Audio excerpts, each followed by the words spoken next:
Alright, hi everybody. I'm going to make an update video on my Nicaraguan Boa.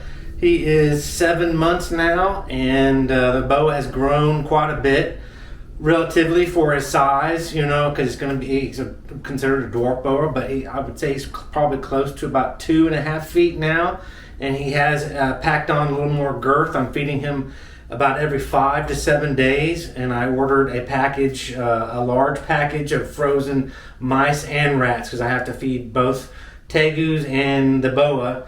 And so I got him some little bit smaller mice, because his neck and his head is smaller. And then Sassy, the red Tegu, will eat the same size mice basically as the Boa does. And then I have some large mice, which the larger Tegu, that's about 35 inches, is eating the larger mice. And then I've got some small rats. I got about 125 or 150 mice and rats frozen all together. And it's really, really cool and good to just be able to go get some rats and go thaw them out and feed everybody. As you can see, I burned my hand pretty good. I was in a hurry to thaw one out, and I put it on the oven, and I put it in a little container inside the water, but turned it up to like 5 instead of like 2. And then I took the top off real quick to get it out when my beeper went off, and it just burned me, and it really burned my fingers pretty good, bubbled. But my mistake, I learned from that. But here, I want to just show you real quick. I'm going to take my camera off. I've moved my Boa. I think I've covered this in other videos, and the light in here is not going to be that great, but this is my Tegu enclosure. It's easier to keep this room warm versus the outside house and this room, which I basically like it around 60 degrees. It's wintertime here, and so 60 degrees, even, you know, with lights on, the Boa's cage is too cold, you know, to even have, you know, heat lamps and stuff on it. So I moved him in here where the temperature is more in about the 85 to about 93 degrees. And instead of having him in the terrarium, which I have, you know, as backup, right there's my terrarium setup. It's really nice. That'll be maybe back to summertime when he can go back into that terrarium, and it's more decorated and a little bit more space. But so far, I kind of jumped in like everybody else and put him in a tub. He's not a terrestrial, or a climbing type of snake, so he's more ground-based, so it doesn't need to be super tall. But let me take the top off here. He's fairly happy in here.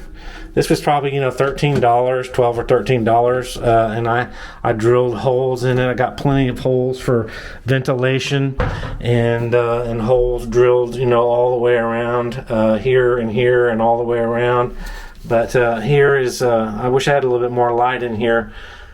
This is his little hide that he goes under, just a piece of wood that I've, you know, had free access to, and it's concaved, and so it works out perfect for him.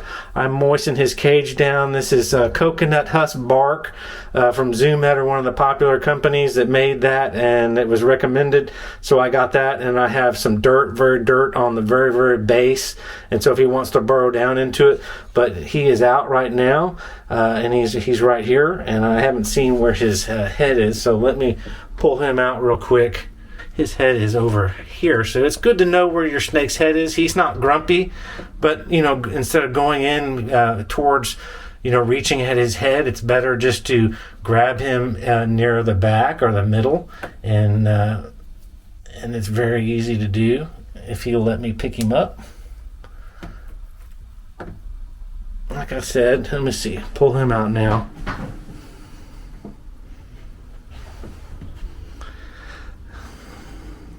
I just don't have really good light in my house, and it's hard to see on this little screen if everything's in focus. He's doing really, really well.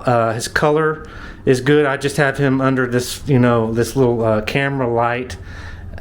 He's trying to get to the camera.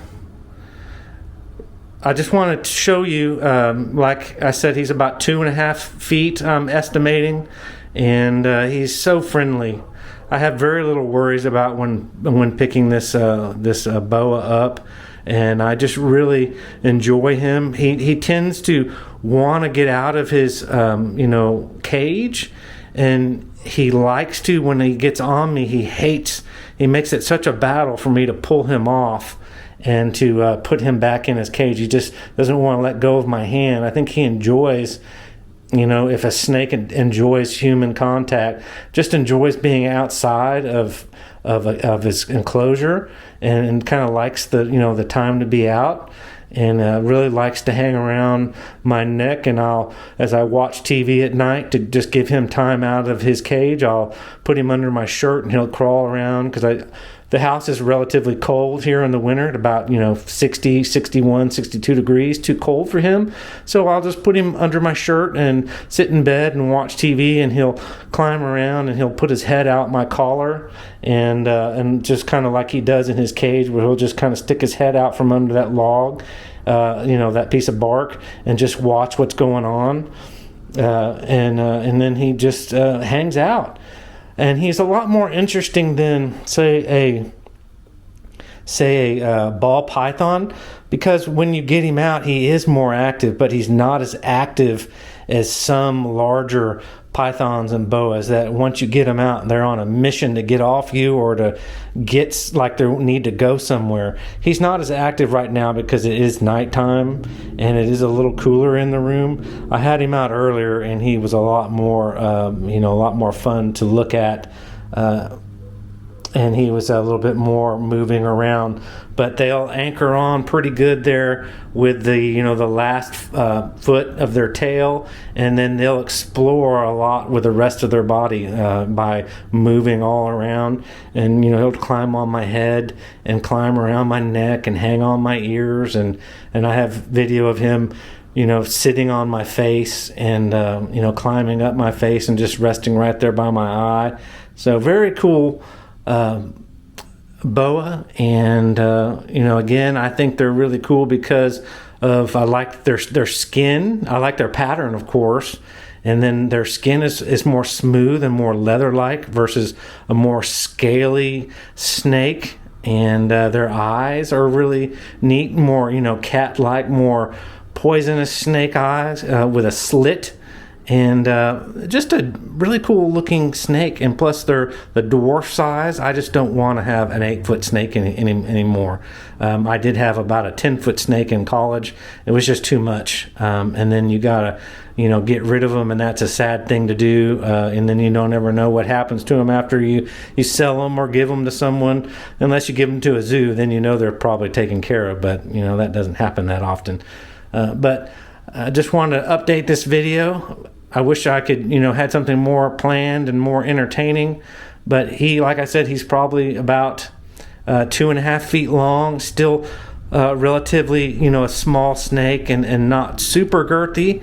He has added some weight and some girth to his midsection where he, has a mouse. Like I said, I feed him about every 5, 6, 7 days, and he takes the mice really, really well and is a good eater. And so if anyone's thinking about getting one of these snakes, I think I paid $99 for this snake from Snakes at Sunset in Florida, South Florida. So I highly recommend, and I bought both my Tegus from them, and I've had really good luck with no mites and no missing toes, and all of them are pretty good temperament. My little red Tegu is a little more aggressive than the black and white Tegu, but I think she comes more from South America and more Colombia, rather than the Argentina Tegu that comes from more Central America. The further down south or past the equator they get a little more aggressive. So otherwise too, this is also a Mexican boa is sometimes what they're referred to. A South Mexican snake, if I'm saying that right. So hopefully you can get a good idea. I had some better video from today, but it just didn't turn out well, and I can ramble way too much. So hopefully this lets you see the progress on my 7-month-old Nicaraguan boa. Very, very cool. So thanks for tuning in. Have a good night, and man, just love on your reptiles and your lizards and your tegus and your snakes, and have a great night. All right, bye-bye. All right. Also, too, I want to just leave with a good message, something that I've learned and I want to pass on. I have a lot of these lights, from Zoomed and Exoterra and maybe another brand, but lights like this, and they will come with the metal dome, the hood, or the diffuser of the light. Just in short, I was burning through these lights. I mean, like one a month, and they weren't lasting. And at about $12 or $13 or $14. Depending on 100 watt or 150 watt, they were just not lasting more than a month or maybe even 3 weeks. So I was like, what is going on? I mean, everything is a quality, ceramic socket, and the light should last longer than a month. And I was getting very frustrated. So I thought about taking the hood off, or the dome.